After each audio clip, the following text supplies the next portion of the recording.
नमस्कार विद्यार्थी मित्रांनो. BA सेकंड इयरचा चौथा चॅप्टर राष्ट्रीय हित आणि राष्ट्रीय शक्ती. तर ह्या चॅप्टरमध्ये आपल्याला दोन संकल्पना बघायच्यात. त्यामध्ये पहिली राष्ट्रीय हित. प्रत्येक राष्ट्राला काही ना काही हित असतं की ज्या पद्धतीनं प्रत्येक व्यक्तीला काही हित असतं किंवा त्याचं काही ध्येय असतं आणि त्यानुसार ती व्यक्ती वाटचाल करते, मार्गक्रमण करत असते. त्याच पद्धतीनं राष्ट्राला सुद्धा काही हित असतं आणि त्या पद्धतीनं ते राष्ट्र आपलं मार्गक्रमण करत असतं.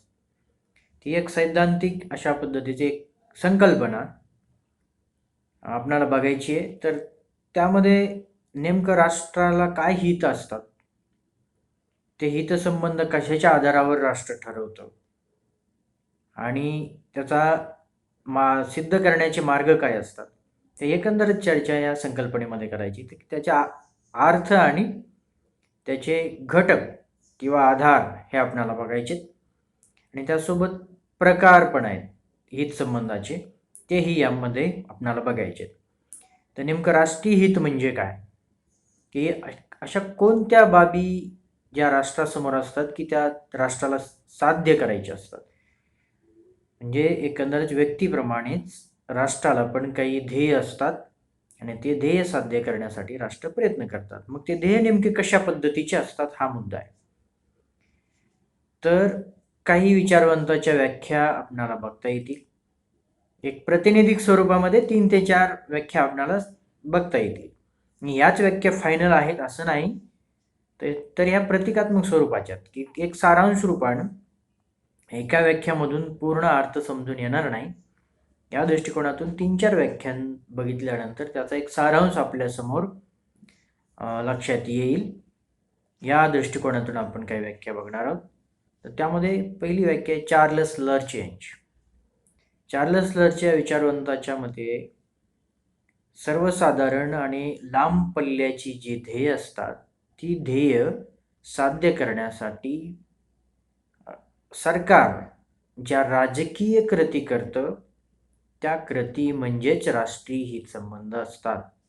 म्हणजे काय की विशिष्ट ध्येयाची पूर्तता करण्यासाठी ज्या ॲक्टिव्हिटीज सरकारद्वारे केल्या जातात, ज्या कृती केल्या जातात, तर त्या कृती म्हणजेच राष्ट्रीय हितसंबंध असतात. म्हणजे ते ध्येय पूर्ण करण्यासाठी केलेल्या ह्या कृती असतात.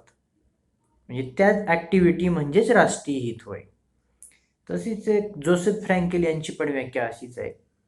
त्यामध्ये त्यांनी एक राष्ट्रीय मूल्ये आणि सर्वसाधारण ध्येय पूर्ण करण्यासाठी जी धोरणे आणि राजकीय कृती राष्ट्रराज्य आणि सरकार करतं त्यालाच राष्ट्रीय हितसंबंध असं म्हणतात.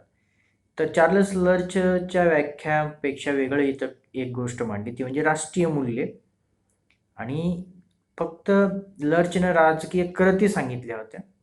तर जोसेफ फ्रँकेल हे ते ध्येय साध्य करण्यासाठी जी धोरणं आखली जातात तर त्या धोरणं याला पण ॲड करतात. म्हणजे एकंदरच काय, राष्ट्रासमोरचं हित साध्य करण्यासाठी जे धोरण आखलं जातं राष्ट्राद्वारे आणि त्या धोरण आखून ज्या ॲक्टिव्हिटीज केल्या जातात, ॲक्टिव्हिटीज कुठं केल्या जातात, तर त्या ॲक्टिव्हिटी ज्या आंतरराष्ट्रीय पातळीवरती केलेल्या असतात. म्हणजे आंतरराष्ट्रीय संबंधामध्ये विविध राष्ट्रांमध्ये जे काही परस्पर संबंध असतात म्हणजेच आंतरराष्ट्रीय मंचावर केलेल्या ॲक्टिव्हिटीज, देशांतर्गतला ते राष्ट्रीय पातळीवरच्या ॲक्टिव्हिटीज होतील. तर आंतरराष्ट्रीय पातळीवरच्या राजकीय कृती असं त्याचा अर्थ आहे. तर या कृती ज्या केल्या जातात तर त्या कृतीला आणि जी धोरणं आखली होती कशासाठी, तर राष्ट्रीय हिताची पूर्तता म्हणजे आपलं जे ध्येय आहे ते ध्येय पूर्ण करण्यासाठी आखलेली धोरणं आणि कृती म्हणजेच राष्ट्रीय हितसंबंध होय. तर तिसरा विचारवंत आहेत तर हर्नान डाईक. हर्नान डाईक यांनी अशी व्याख्या म्हटलेली आहे की आंतरराष्ट्रीय पातळीवरती एखादं राष्ट्र दुसऱ्या राष्ट्राच्या संबंधाच्या प्रती काही बाबी या साध्य करू इच्छित असतं आणि काही बाबी या सुरक्षित ठेवू इच्छित असतं. याला राष्ट्रीय हितसंबंध असं म्हणायचं. म्हणजे आंतरराष्ट्रीय पातळीवर राष्ट्रामधले जे परस्पर संबंध असतात, तर या संबंधामध्ये एक राष्ट्र काय करतं की इतर राष्ट्रासोबतचे असणारे जे काही संबंध आहेत त्यामध्ये आपल्याला काही गोष्टी त्या इतर राष्ट्राकडून साध्य करून घेऊ इच्छित असतं आणि काही गोष्टी सुरक्षित ठेवू इच्छित असतं. तर ही जी काही बाब असते त्याला राष्ट्रीय हित म्हणायचं. आता काही गोष्टी साध्य करू इच्छितं म्हणजे काय असतं की ज्या कोणत्याही प्रकारचं सहकार्य असेल, मग ते लष्करी स्वरूपाचं असेल, आर्थिक स्वरूपाचं असेल, तंत्रज्ञानाचं देवाणघेवाण असेल, ते घेणं किंवा अन्नधान्याची तुटवडा असेल तर तो असेल किंवा नैसर्गिक आपत्ती आली तर त्यामध्ये मदत घेणं असेल, तर या बाबी या साध्य करण्याच्या असतात. तर प्रत्येकजण आपल्याला त्याची गरज पडली तर ते साध्य करण्याचा प्रयत्न करत असतं. पण त्यासोबतच आणखी दुसरी बाब अशी आहे, ती असते काही गोष्टी सुरक्षित ठेवू इच्छितात राष्ट्र. मग काय सुरक्षित ठेवू इच्छितात? तर साहजिकच आहे आपलं सार्वभौमत्व कोणते राष्ट्र कोणत्याही म्हणजे परिस्थितीमध्ये ते दुसऱ्याला बहाल करू शकणार नाही. त्यासोबत आपले राष्ट्राच्या ज्या सीमा असतात त्या सीमांचं संरक्षण करणं म्हणजे क्षेत्रीय एकता आणि अखंडता टिकवणं हे कोणतंही राष्ट्र कोणत्याही अटीवरती दुसऱ्या राष्ट्राला देऊ शकणार नाही. तर त्यामुळं साहजिकच या बाबी राष्ट्र सुरक्षित ठेवत असतं. म्हणजे सार्वभौमत्व आणि क्षेत्रीय एकता आणि अखंडता हे कोणतं राष्ट्र कोणत्या परिस्थितीत आणि कोणत्याही अटीवर दुसऱ्या राष्ट्राला देऊ शकणार नाही. म्हणजेच काय झालं की त्या सुरक्षित ठेवण्याचा विचार केला जातो. म्हणजे आर्थिक मदत एखाद्या राष्ट्राने केली म्हणून छोटं राष्ट्र काही त्याचं अंकित राष्ट्र होणार नाही किंवा आपलं स्वातंत्र्य बहाल त्याला करणार नाही. म्हणजे काय सुरक्षित ठेवलं? आपलं स्वातंत्र्य, सार्वभौमत्व. पण साध्य काय करायचंय? तर ज्या आर्थिक आणि इतर सर्वच बाबतीमधले जे काही मदत असते तर ती मदत साध्य करायची असते. तर हा या व्याख्येमधला मतितार्थ आहे. तर चौथे एक विचारवंत आहेत ते म्हणजे पेडलफोर्ड आणि लिंकन हे दोन विचारवंत आहेत. तर त्यांनी साधी सरळ व्याख्या केलेली आहे. ती व्याख्या अशी की राष्ट्रीय हित म्हणजे काय? तर ते समाजातील मूलभूत मूल्यांशी निगडीत असतात. ही मूलभूत मूल्यांशी निगडीत असणारी संकल्पना आहे. मग मूलभूत मूल्य काय आहेत? तर त्यांनी सांगण्याचा प्रयत्न केलेला आहे.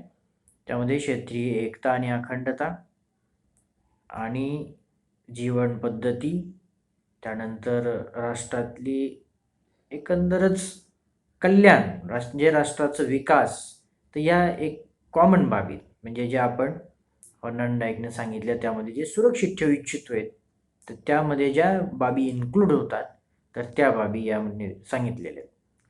म्हणजे एकंदरच काय तर एक मूलभूत बाबी आहेत आणि त्याशी संबंधित आहे. राष्ट्रीय हित कशाशी संबंधित आहे? तर ह्या मूलभूत मूल्यांशी संबंधित आहे. म्हणजे कोणतंही राष्ट्राचं उदाहरण घ्या तर त्या राष्ट्रातील जीवन पद्धती उद्ध्वस्त करण्याचं काही कुठलं राष्ट्र ठरवू शकत नाही. त्या राष्ट्राची एकता आणि अखंडता नष्ट करण्याचं धोरण कधी ठरवू शकत नाही.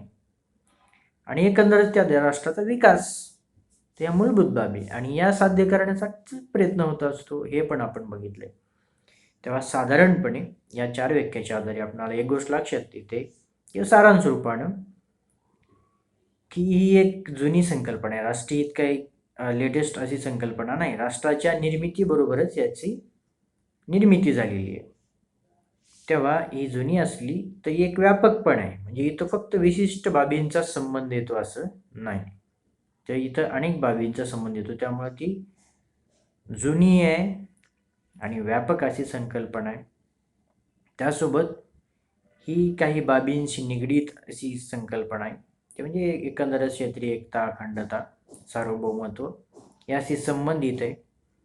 आणि राष्ट्राचे जे काही धोरण आणि कार्यक्रम असतात म्हणजे ज्याला परराष्ट्र धोरण असं म्हणतो आपण, तर हे परराष्ट्र धोरण आणि एकंदरच जे कार्यक्रमाची आखणी केली जाते राष्ट्राच्या मध्ये तर त्याचा आधार किंवा मार्गदर्शक तत्व म्हणजेच राष्ट्रीय हित असतं. म्हणजे काय की कार्यक्रम किंवा धोरण आपण काहीतरी उद्देश समोर ठेवूनच करणार ना. त्यामुळं अशा पद्धतीचं जे उद्दिष्ट असतं ते म्हणजेच राष्ट्रीय हित असतं.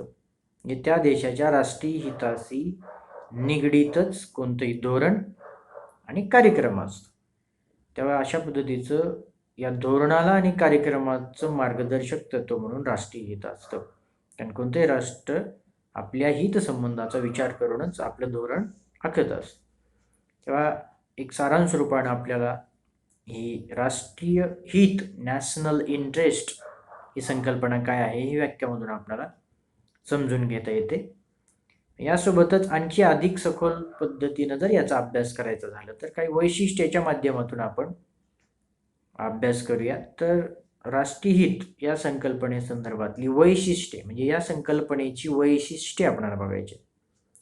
तर पहिलं वैशिष्ट्य आहे तर परराष्ट्र धोरणाचा आधार. राष्ट्रीय हित हे परराष्ट्र धोरणाचा आधार असतं. म्हणजे एकंदरच परराष्ट्र धोरणाची निर्मितीच का केली जाते आपण मागच्या चॅप्टरमध्ये बघितलं. परराष्ट्र धोरणाची निर्मिती ही त्या देशाचे राष्ट्रीय हितसंबंध सुरक्षित ठेवण्यासाठी, पूर्ण करण्यासाठी परराष्ट्र धोरणाची आखणी केली जाते. म्हणजे परराष्ट्र धोरण निश्चित कशाच्या आधारावर केलं जाईल तर राष्ट्रीय हिताच्या.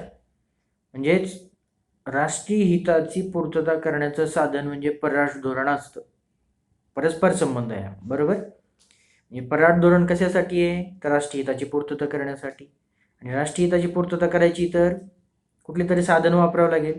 म्हणजे ते साधन काय असतं तर परराष्ट्र धोरण.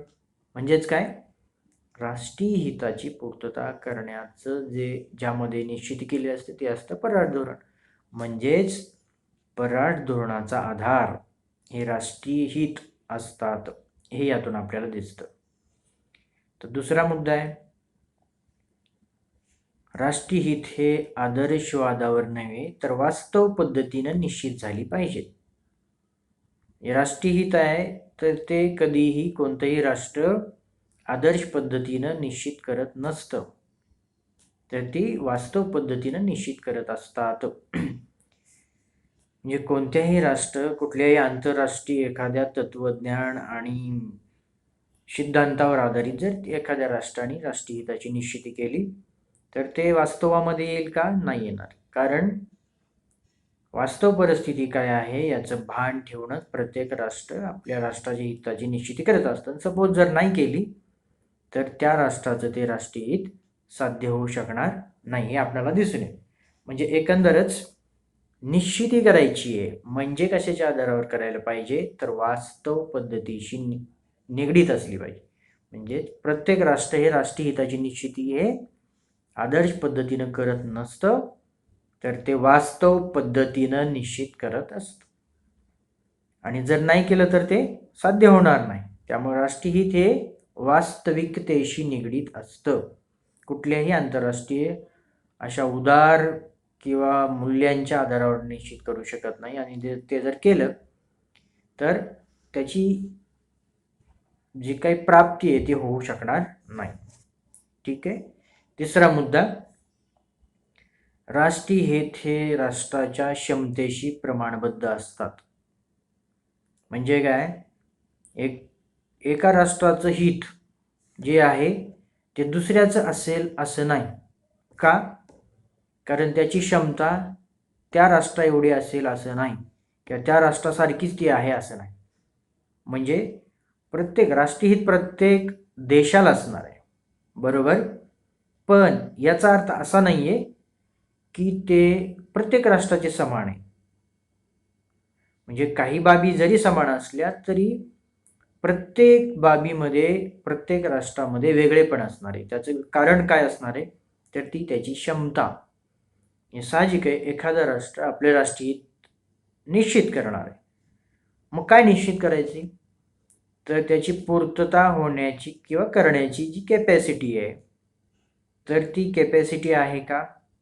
आणि जर ती कॅपॅसिटी त्या राष्ट्राची असेल तरच ते राष्ट्रीय हित निश्चित करण्यात अर्थ आहे. अदरवाईज त्या राष्ट्राचं राष्ट्रीय हित हे साध्य होणार नाही. असं न साध्य होणारं जर हित असेल म्हणजे अवास्तव काहीतरी हितसंबंधाची निश्चिती केली तर त्या राष्ट्राला ते पूर्ण करणं शक्य होईल का? नाही होणार.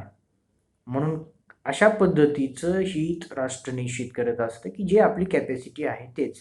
म्हणजे थोडक्यात काय, उदाहरणार्थ जर बघायचं झालं तर भूतान, नेपाळ, श्रीलंका या राष्ट्राने असं ठरवलं की आम्हाला महासत्ता बनायचं, तर शक्य आहे का? नाही. का नाही? कारण त्यांची ती कॅपॅसिटी नाही. कॅपॅसिटी नाही म्हणजे जो पुढचा आपला मुद्दा आहे ना चॅप्टरचा, राष्ट्रीय शक्ती, तर त्यांच्याकडे तेवढी शक्ती नाही. म्हणजे मग ती आर्थिक, भौगोलिक, राजकीय, लष्करी या सर्व बाबतीमध्ये तर ती शक्ती त्यांच्याकडे नाही. तेव्हा ते असं गृहीत धरू शकतं का जे आम्हाला महासत्ता बनायचं आहे? नाही. भारतानं ते निश्चित केलं तर भारताकडे किमान त्यातल्या काही कॅपॅसिटीज आहेत. म्हणून श्रीलंकेनं त्यांच्या स्वातंत्र्यानंतर एका गोष्टीकडे लक्ष दिलं, ते म्हणजे आपलं राष्ट्र औद्योगिक बनण्याची क्षमता असणारं नाही आहे, तर आपण ग्रामीण विकासावरच लक्ष द्यावं. आणि चांगली बाब अशी आहे की सार्क देशामधला ग्रामीण विकासामध्ये विकसित असणारा देश म्हणजे ज्याचा ॲव्हरेज चांगला आहे ग्रामीण विकासामध्ये, तर तो देश म्हणजे श्रीलंका आहे. का?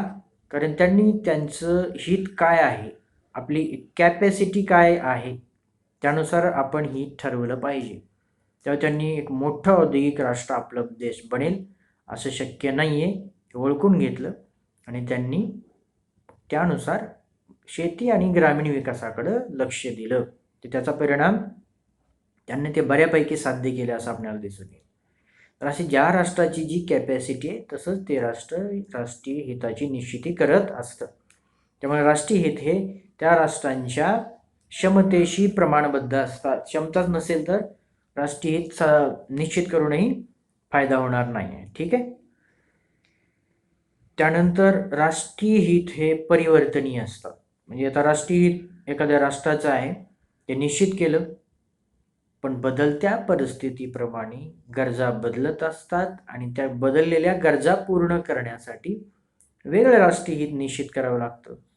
त्यामुळे साहजिकच एकदा निश्चित केलेलं राष्ट्रीय हित हे कायम तसंच असेल असं आहे का? नाही.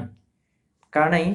का परिस्थिती बदलली की त्यानुसार गरजा पण बदलतात आणि मग त्या गरजा पूर्ण करण्यासाठी वेगळी धोरणं आखावी लागतात, त्या गरजेनुसार धोरणं आखावी लागतात. त्यामुळे एकदा निश्चित केलेलं राष्ट्र हित हे राष्ट्रीय हित कायम तेच असलं पाहिजे असं असू शकत नाही, कारण बदलत्या परिस्थितीनुरूप ते बदलतं. म्हणजे थोडक्यात 1945 ते 1990 पर्यंत जगभरातच राजकीय हित संबंधांना खूप महत्त्व होतं. पण 1990 नंतर LPGचं धोरण आलं. LPG म्हणजे लिबरलायझेशन, प्रायव्हेटायझेशन आणि ग्लोबलायझेशन, म्हणजे जागतिकीकरण, उदारीकरण आणि खाजगीकरण. तर या धोरणामुळं आर्थिक हितसंबंधाला महत्त्व आलं. त्यामुळं हे हितसंबंध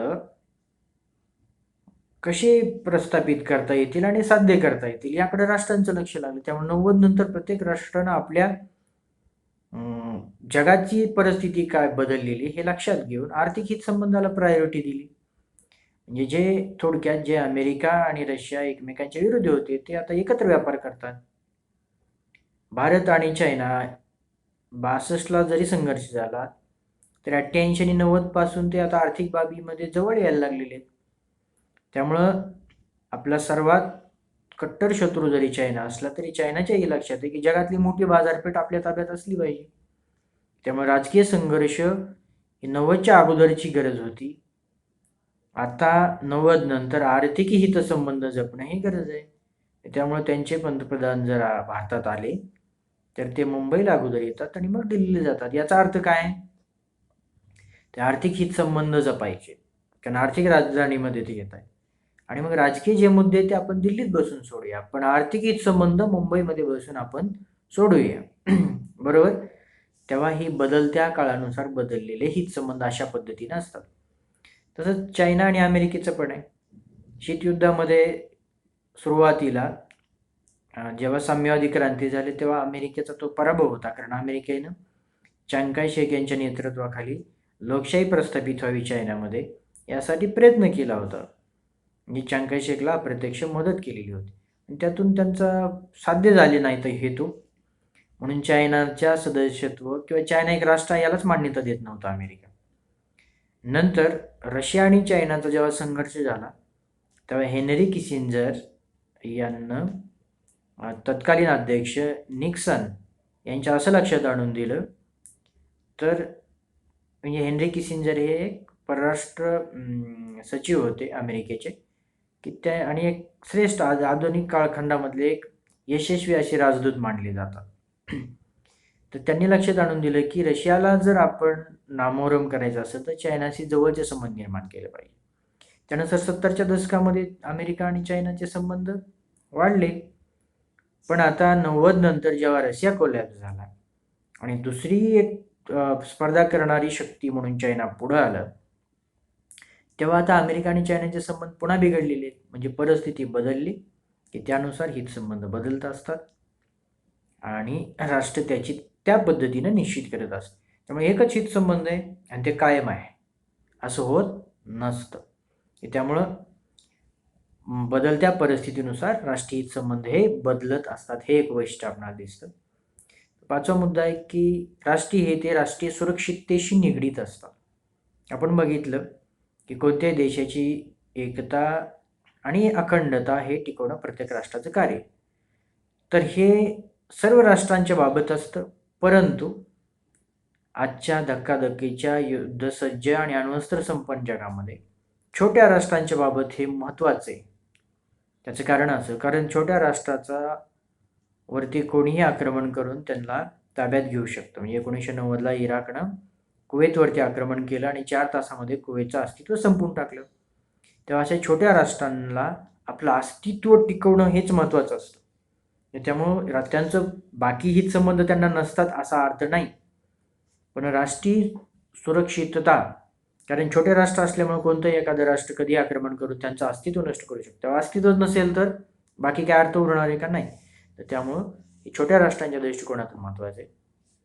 शेवटचा मुद्दा सांगता येईल, ही एक मानसशास्त्रीय संकल्पना आहे. राष्ट्रीय हित काय आहे हे आपल्याला दाखवता येत नाही. का दाखवता येत नाही? कारण ती समूहाचं इंटरेस्ट त्यामध्ये असतं, एका व्यक्तीचा इंटरेस्ट नसतो. आणि राष्ट्र म्हणजे कुठं आहे, काय आहे, तर ते समूह आहे. तेव्हा ते समूहाच्या मानसिकतेशी निगडीत असणारी बाब आहे. तेव्हा ही मानसशास्त्रीय संकल्पना आहे असं म्हटलं जातं. म्हणजे आपल्याला ते दाखवता येत नाही की हित काय आहे, कारण ती भौतिक बाब नाही, तर ती मानसशास्त्रीय बाब आहे. त्यामुळे एक मानसशास्त्रीय संकल्पना आहे असं म्हटलं जातं. तर या मुद्द्यांच्या आधारे आपण व्याख्यामधून अर्थ आणि वैशिष्ट्याच्या आधारे आपण त्याला सखोलपणे समजून घेण्याचा प्रयत्न केलेला आहे. या लेक्चरसाठी आपण इथंच थांबूया. धन्यवाद.